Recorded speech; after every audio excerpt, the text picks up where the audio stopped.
ada waktu, nggak ada banyak jadwal, sehingga terpaksa Ibu lakukan pada malam hari ini ya.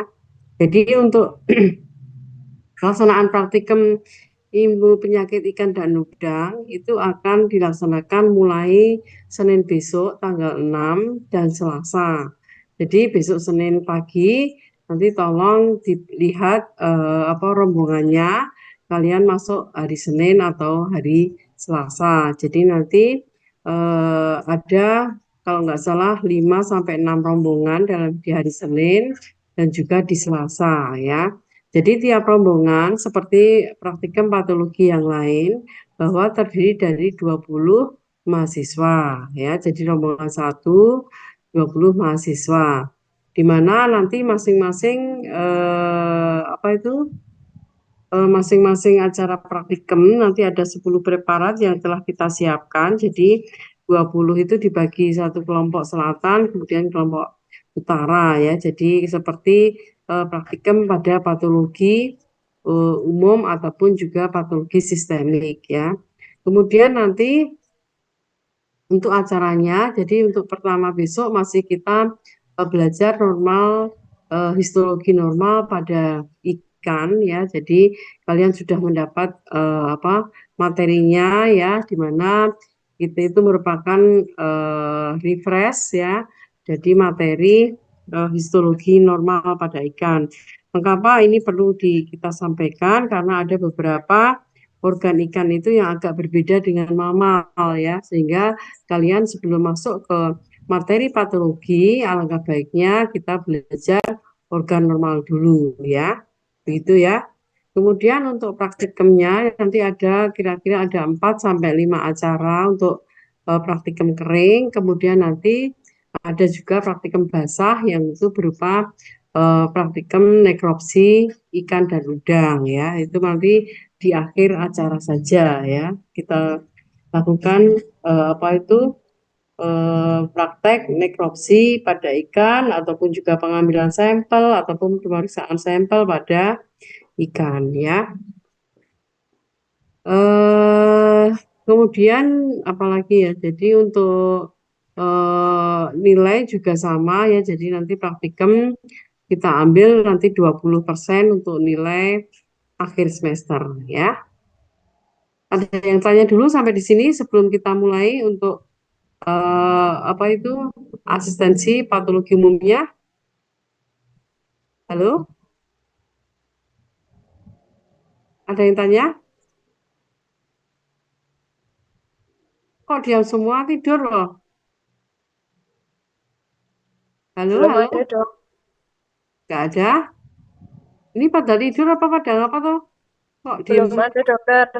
Hah? Belum ada. Bisa Oh, belum dilanjutkan. ada. Agnes di mana ini, Agnes? Saya lagi di mobil, Dok. Apa? Saya lagi di mobil, Dok. Ini sambil Oh, nyetir. mau kemana? Mau pulang, Dokter. Oh, ya, hati-hati ya. Iya, Dok. Ya, jadi Ibu mulai ya. Jadi nanti ada beberapa hal ya. Nanti pada hari Senin itu nanti acara pertama belajar histologi normal. Jadi ada beberapa yang bisa Ibu sampaikan sebelum nanti acara praktikum dimulai ya. Jadi saya share screen.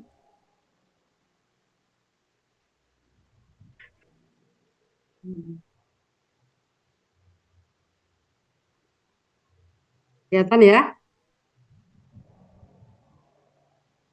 Kelihatan ya? Halo? Lihat, Dokter.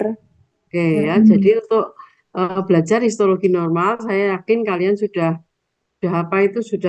mendapatkan materinya ya. Jadi kita tinggal pendalaman materi untuk histologi normal dari ikan. Ya, pada prinsipnya untuk histologi normal gambarannya itu hampir sama dengan mamal, namun ada beberapa yang nanti agak berbeda, sedikit berbeda. Mungkin ada yang tahu pada ikan yang tidak dipunyai pada mamal apa? Kenapa? Halo? Kok sepi? Nah, di insang, di ikan nanti ada organ insang yang tidak ada di mamal. Ataupun juga nanti ada eh, apa ya, ada organ insang, selain insang, kemudian juga pada prinsipnya untuk jantung itu juga agak berbeda ya antara eh, mamal dengan apa ikan ya. Kemudian ada juga nanti yang berbeda itu nanti ginjal ya, ginjalnya mamal dengan ikan juga berbeda ya. Juga nanti ada hati ya, di mana pada beberapa ikan dia bentuknya em, kita sebut hepatopankreas ya.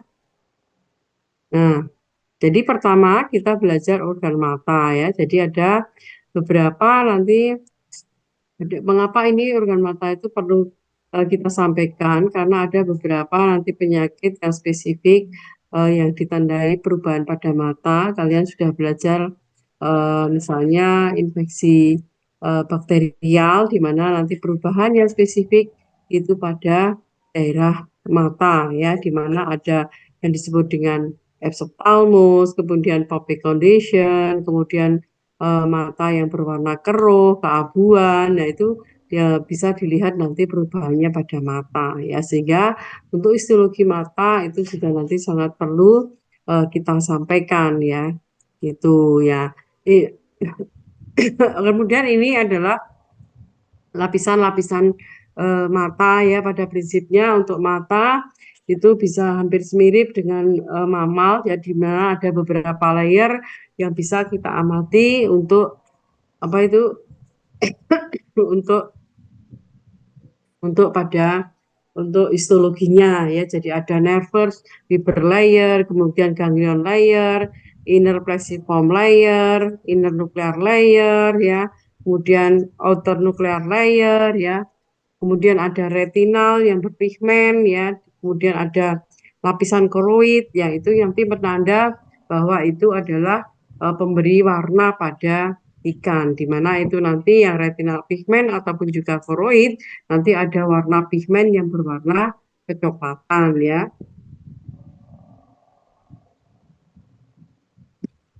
Ya, kemudian ada juga nanti bola mata ya, itu merupakan apa itu ciri dari mata ya. Ini kalau ini dari preparat ya, di mana ada beberapa lapis yang bisa kita amati, baik itu dari inner layer, plexiform, neuronal, ganglional, sampai nanti retinal pigment, kemudian ada koroid yang itu bisa kalian perhatikan ya. Jadi ini pada ininya, ini yang apa itu yang apa outernya lainnya ya, dari secara garis besar ini seperti ini diagramnya, tapi kalau pada preparat ya seperti ini ya. Jadi nanti ada retinal pigment layer, kemudian ada granular layer ya, ganglion layer dan sebagainya ya. Jadi diamati, kalian bisa gunakan pegangan nanti buku atlas histologi ya, untuk sebagai bahan belajar ya. Kemudian juga nanti ada organ yang ini ya, yang kedua yaitu organ insang ya. Jadi nanti pada mata kayak kami ibu anu lagi nanti sebagai penanda itu biasanya nanti kalau saya mudahnya itu pada daerah yang berpigmen ini ya. Ini penanda bahwa pada ikan itu pada daerah retina ataupun juga pada daerah dekat dengan retina yaitu koroid ya. Cari dari situ, kemudian baru ke layer yang setelahnya. Kemudian kita masuk yang organ yang kedua yaitu adalah insang, di mana pada kuliah sudah belajar ya. Jadi insang ada dua pasang ya, kanan kiri, kemudian ada arcus ya, ada arcus brachialis yang berwarna keputihan, kemudian ada dua branchia dan kemudian holobranchia, kemudian ada epitel ada lamela primer, ada lamela sekunder ya. Kemudian kalau pada histologi yang penting di sini nanti adalah yang disebut dengan lamela sekunder ya. Jadi mana ini lamela ini tersusun atas berapa sel ya. Jadi ada sel pilar, kemudian ada koroid ada koroid cell ya, kemudian ada sel epitel, dan itu nanti menjadi ciri dari insang, di mana insang ini sebagai tempat pertukaran oksigen dan O2 ya, di mana itu nanti banyak juga nanti terlihat adanya pembuluh darah pada daerah insang ya, pada daerah terutama pada epitel pada lamela sekunder. Jadi kayak seperti sisir ini merupakan lamela yang masih normal. Jadi pada lamela yang masih normal antara lamela satu dengan yang lain itu adalah ada space atau ruang kosongnya. Kemudian nanti Anda perhatikan pada yang sudah infeksi, itu biasanya sudah terjadi fusi lamela ataupun proliferasi sel epitel lamela, sehingga lamelanya menjadi fusi atau bergabung menjadi satu ya. Jadi seperti kalau normalnya ya ini harus bersih ya, pada ruang interlamela ini tidak ada sel ataupun masih kosong. Ini menandakan bahwa insangnya masih normal ya. Kemudian ada juga nanti pada otak ya, pada otak ikan itu nanti ada biasanya yang secara garis besar ada yang molekuler layer ataupun juga granular layer. Kemudian di antara molekuler sama granuler nanti ada yang piramidal layer ya, jadi sel-selnya yang lebih besar dari selnya ya. Ini ya granular layer, kemudian ini molecular layer ini adalah pada piramidal layer ya. Kemudian kita masuk ke kulit ya. Jadi pada kulit ini pada pancreasnya, pada ikan itu nanti ada ikan yang bersisik ataupun juga ada ikan yang tidak bersisik. Di mana nanti berbeda ya antara bersisik dengan tidak bersisik ya lapisannya. Di mana kalau pada bersisik nanti ada lapisan sisik ataupun pada kutikula. Kalau pada yang tidak bersisik ya tidak ada, kita lihat ya. Di mana nanti ada pada sel pada lapisan kulit itu ada beberapa layer ya, dari epidermis sampai dermis ataupun juga hipodermis. Kemudian ada musculus ya, itu nanti penyusunnya ya. Kemudian kita belajar di epidermis ya. Di epidermis di bagian paling luar dari kulit ini adalah kita lihat adalah sel-sel epitel dari ikan. Kemudian ada juga nanti pada epidermis ada mukosel, kemudian ada klapsel ya. Kemudian di bawah lagi pada daerah hipodermis itu nanti ada sel sel adiposit ya, sel lemak. Kemudian nanti pada yang dermis ada stratum spongiosum, kemudian ada juga stratum compactum ya. Dimana nanti pada yang pada epidermis itu ada sel mukus, dimana bisa pada kondisi yang aktif itu biasanya mengalami hipertrofi ya, peningkatan ukuran karena ada peningkatan aktivitas dari sel.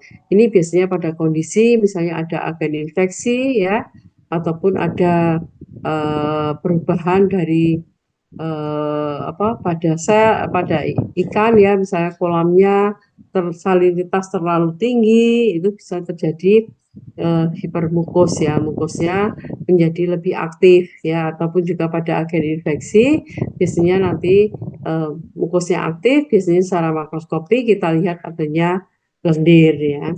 Kemudian ada sel klap ya, klap sel itu biasanya sebagai organ sensorik dari ikan yang berfungsi sebagai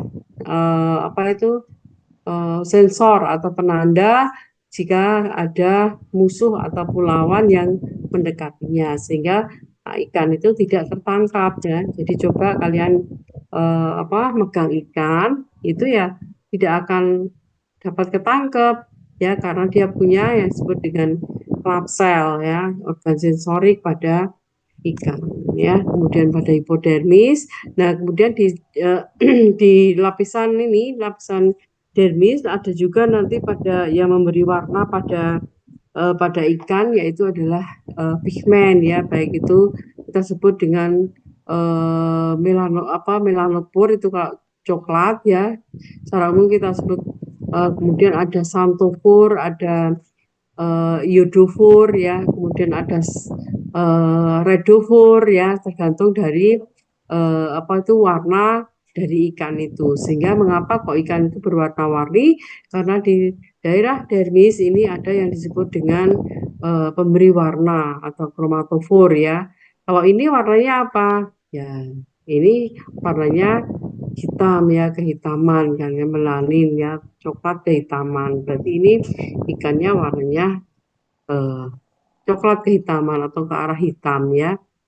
Karena apa? Karena ya dominannya adalah melanofor. Kalau mungkin redofor ya nanti ikannya berarti warnanya merah. Kalau santofor ya ikannya berwarna biru ya. Jadi warna ikan misalnya ikan apa ya berwarna-warni itu? Ada yang tahu ikan apa ya berwarna-warni? Misalnya ikan koi ya, ikan koi. Kemudian ada apa? Ikan kecil-kecil itu apa? Ikan cupang ya, dupi ya, itu kan kecil-kecil ya berwarna-warni karena dia pada lapisan dermis dia mempunyai yang disebut dengan uh, kromatofor ya, memberi warna pada kulit sesuai dengan warnanya. Kemudian ada lapisan otot kulit atau pada yang disebut dengan daging ya. Nah, ini juga ya gambarannya dari stratum epidermis, kemudian dermis sampai ke musculus ya. Kemudian kita masuk ke jantung ya. Jantung pada ikan pada prinsipnya agak berbeda dengan mawar di mana pada ikan itu tidak tidak atau belum terpisah secara sempurna ya. Jadi antara apa atrium atrium kanan kiri ataupun apa juga ada ventricle ya, itu belum terpisah dengan sempurna ya. Jadi hanya ada atrium sama ventricle, di mana nanti secara prinsip biasanya dinding atrium diameternya lebih tipis daripada dinding ventricle. Kemudian di antara ventricle sama apa atrium ada yang disebut dengan valvula ya. Jadi ventricle biasanya ototnya dia lebih tebal daripada eh, apa itu atrium karena fungsinya dia lebih berat untuk memompa darah ya. Kemudian lapisan paling luar dari jantung kita sebut dengan perikardium, biasanya pembungkus jantung ya. Kemudian ada pembuluh darah, kemudian ada epikardium, kemudian miokardium ya. Kemudian sampai ke endokardium itu adalah penyusun dari otot jantung. Pada prinsipnya sama pada otot jantung sama dengan uh, ikan ya. Kemudian kita masuk ke ginjal ya. Pada ginjal pada prinsipnya hampir sama dengan mamal ya, tersusun atas organ yang disebut dengan tubulus, kemudian ada glomerulus ya. Pada prinsipnya ada tubulus distal, proksimal, convolutus dan sebagainya ya. Tapi pada prinsipnya kita harus mengamati yang disebut dengan glomerulus dan tubulus ya.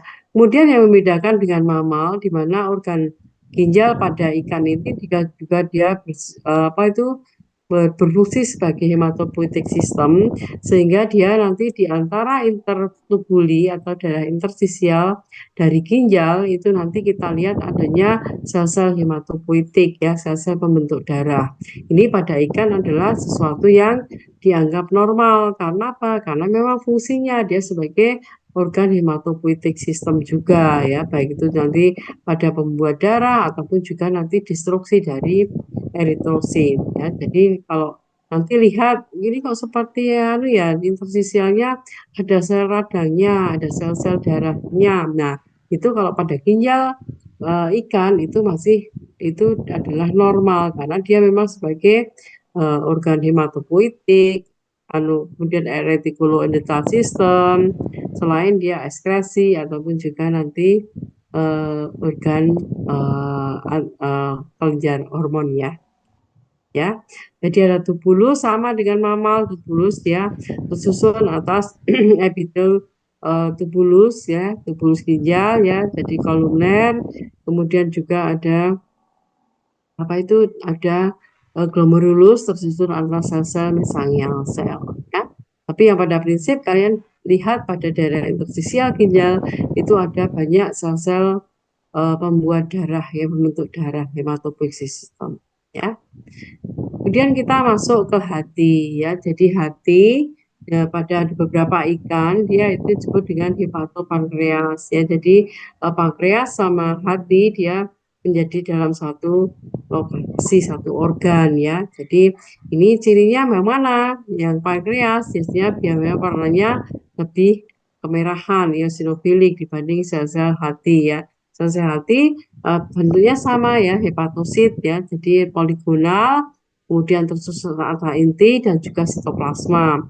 Kemudian di antara hepatosit ada yang disebut dengan ruang sinusoid ataupun kapiler pembuluh darah hati ya, ruang sinusoid.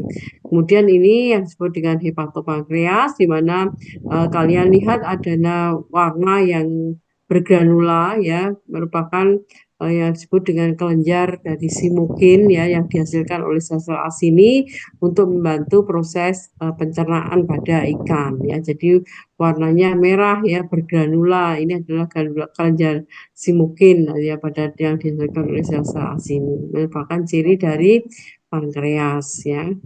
Nah, kemudian kita masuk limpa ya. Limpa itu juga pada ikan ya, jadi sebagai sel reticulum endothelial atau juga nanti hematopoietic system. Pada prinsipnya sama, ada pulpa merah, ada pulpa putih ya. Tetapi beda agak pada pada ikan itu batasnya itu kadang tidak jelas. Kalau pada mamal itu jelas adanya apa itu sekumpulan white pulp sama red pulpnya itu jelas ya, pulpa merah sama pulpa putihnya itu jelas. Tapi kalau pada ikan itu agak agak kurang jelas ya antara red sama white pulpnya itu ya. Tapi kita lihat di sini ada sel-sel pembentuk darah atau limfosit ataupun juga sel-sel yang bergranula ya. Kemudian nanti yang coklat-coklat ini apa? Ini adalah yang disebut dengan melanomacrophage center ya. Jadi ada pigmen di mana dia merupakan makrofag yang dia memfagosit dari musiderin hasil dari destruksi dari eritrosit ya. Nah, kemudian kita masuk ke organ pencernaan ya. Jadi pada organ-organ berapa namanya berlumen ya, tubuler seperti dari esofagus, kemudian ada lambung, kemudian ada usus ya. Itu pada prinsipnya sama ya antara mamal dengan unggas ya. Kalau kita lihat ini adalah gastrium sama ya, jadi tersusun atas sel-sel apa itu sel epitel ya, yang membentuk suatu bentukan yang pelika yang besar, kemudian ada dari lamina propria, kemudian ada submukosa, kemudian sampai muskularis ya. Kemudian ada juga nanti kita lihat di sini adalah kelenjar ya, yang membantu pencernaan ya pada daerah lambung ya. Kemudian ciri dari lambung mendakan usus adalah dia mempunyai muskulus yang lebih tebal dibandingkan dengan usus ya. Kemudian juga permukaannya ya, suatu pelika-pelika ini dia membentuk suatu pelika yang tebal ya. Nah, kemudian ini ya, ini beda ya dengan usus, kalian bedakan ya. Jadi dia lebih pendek, terus untuk atas bili-bili usus ya, pada epitel kolumner, simplex bersilia, ya, kemudian ada daerah lamina propria, kemudian ada submucosa, dan juga muscularis itu sama dengan mamal ya.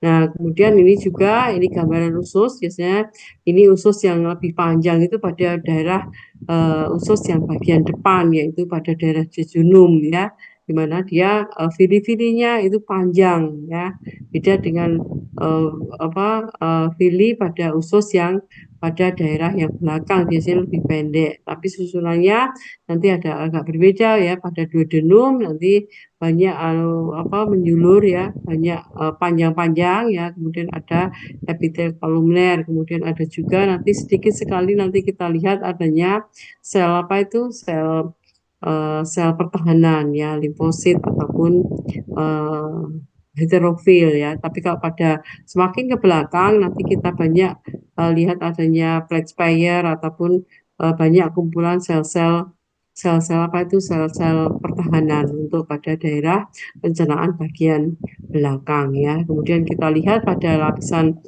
epitel ya, pada mukosa kita lihat adanya sel globet ya, sel mirip dengan sel mukosnya pada kulit ya, sebagai penghasil ataupun sekresi untuk apa itu mengatasi ya kalau terjadi suatu agen infeksi, baik itu mungkin cacing, bakteri, dan sebagainya. Jadi nanti kalau kita lihat pada permukaan ususnya itu peningkatan dari aktivitas sel globet, ini berarti mungkin ada suatu reaksi terhadap suatu agen penyakit ya. Ini sel-sel globet pada daerah epitel usus ya. Habis ya. Jadi itu ada nanti 10 preparat yang bisa kalian lihat hari Senin. Jadi nanti kalau hari ini kurang jelas ya, nanti bisa lihat pada hari Senin ya untuk diperdalam ya. Kalau nggak ada pertanyaan, kalau ada pertanyaan nanti tanyakan di situ ya. Kalau preparatnya kurang jelas, kalau apa itu harus tanya ya, jangan hanya diam. Ya di patologi itu praktikumnya enak ya, hanya duduk, lihat ya. Tapi kalian harus juga aktif karena kalau nggak aktif ya nanti kalian nggak dapat apa-apa ya. Itu ya. Halo, masih menyimak? Masih dokter. Masih dokter. Sudah pada ngantuk? Belum dok. Ngantuk ya? Saya ngantuk sekali. Iya dok. Ya, ya, itu ya. Ada pertanyaan? Halo? Dari saya belum ada dokter. Nggak ada? Itu ya. Mungkin Bapak Ibu dosen ada yang mau menambahkan untuk acara asistensi pada malam hari ini? Halo? Sampun Bu. Oh, sampun, ye, Mia, sudah ya, dan cukup ya ngantuk ya, Mi. Ah, itu Oh ya, ya, tutup aja ya. Sudah absen semua? presensinya saya share lagi. Yang belum presensi silahkan presensi. Nah, ini ada yang bertanya untuk praktikum dimulai jam berapa? Praktikum dimulai jam 1 ya, sama dengan yang dulu ya, mulai jam 1.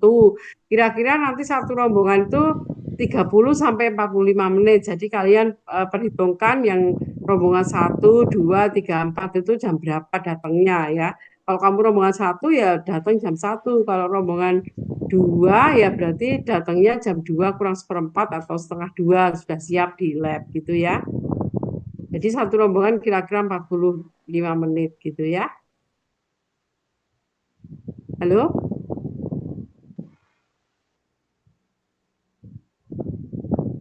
Kecuali nanti kalau responsif, kalau apa itu nekropsi ya itu lebih ya paling enggak 2 jam ya, 1,5 jam 2 jam itu untuk nekropsi ya. Gitu?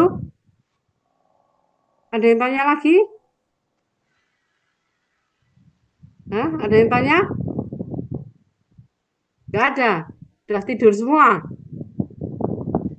Mohon Halo? maaf dok, izin bertanya Ya. mengenai mekanisme tukar gelombang bagaimana nggih dok? Ngapa kalau tukar gelombang? Karena hari Senin ada praktikum lain dok untuk angkatan 2021. Oh, tapi nggak semua toh? Enggak dok. Ya, jadi nanti silahkan yang tukar gelombang, kamu nanti hubungi Mbak Fitri ya. Mbak Fitri kemudian apa sama temanmu juga ya.